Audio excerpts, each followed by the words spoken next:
La province du Gansu est la seconde étape de la route de la soie. Cette province riche en ressources énergétiques développe notamment les énergies renouvelables comme le solaire et l'éolien, des connaissances que la Chine met à profit et partage avec les pays en voie de développement.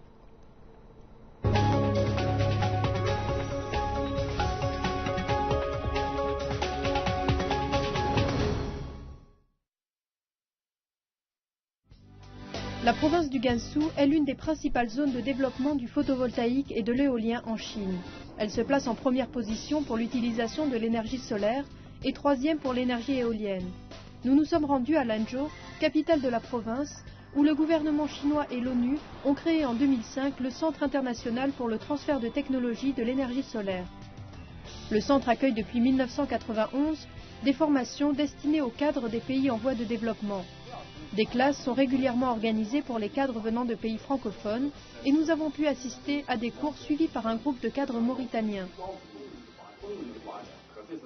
Depuis quelques années, la Mauritanie s'intéresse trop aux énergies renouvelables parce que nous avons un vaste pays, nous avons le soleil toute l'année, nous avons le vent toute l'année et on sait aussi que c'est une énergie propre qui ne pollue pas. Jusqu'à présent, plus de 1400 cadres et techniciens de plus de 120 pays ont pu profiter de ces formations, à l'issue desquelles ils rentrent dans leur pays pour travailler sur des projets liés au développement des énergies propres. Le gouvernement mauritanien actuellement est très intéressé au développement des énergies renouvelables en Mauritanie. On a fait une centrale éolienne, une centrale solaire, et nous sommes en train de voir comment développer les énergies renouvelables dans le pays. Le ministère du Commerce chinois nous a donné quand même l'occasion de venir pour faire cette formation. C'est une formation qui est très intéressante pour nous. Bon, ça nous donne une expérience effectivement de ce qui se passe ici en Chine. Et ça nous permet de réaliser beaucoup de choses dans le cadre des énergies renouvelables. Nous avons été accueillis par le professeur Sylvain Roy, le directeur du centre, qui se consacre depuis 30 ans à la promotion de l'énergie solaire en Chine et dans le monde, notamment à travers la formation et les transferts de technologies dispensés par le centre. Son rêve est d'éclairer le monde et de réchauffer le monde grâce à l'énergie solaire.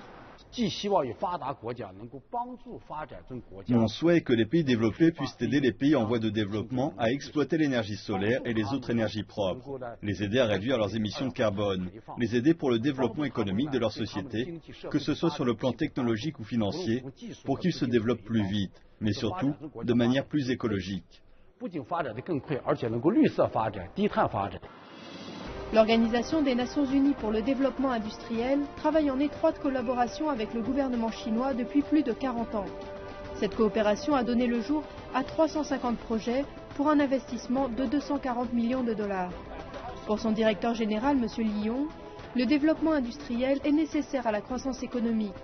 Mais ce développement industriel doit se faire selon un nouveau modèle basé sur l'intégration et la durabilité.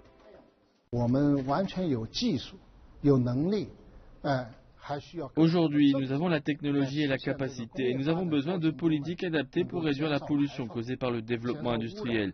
Nous devons utiliser des énergies renouvelables comme l'éolien, le solaire, l'énergie hydraulique ou la géothermie pour un développement industriel plus propre, plus écologique. C'est pourquoi nous promouvons l'intégration et la durabilité dans le développement industriel.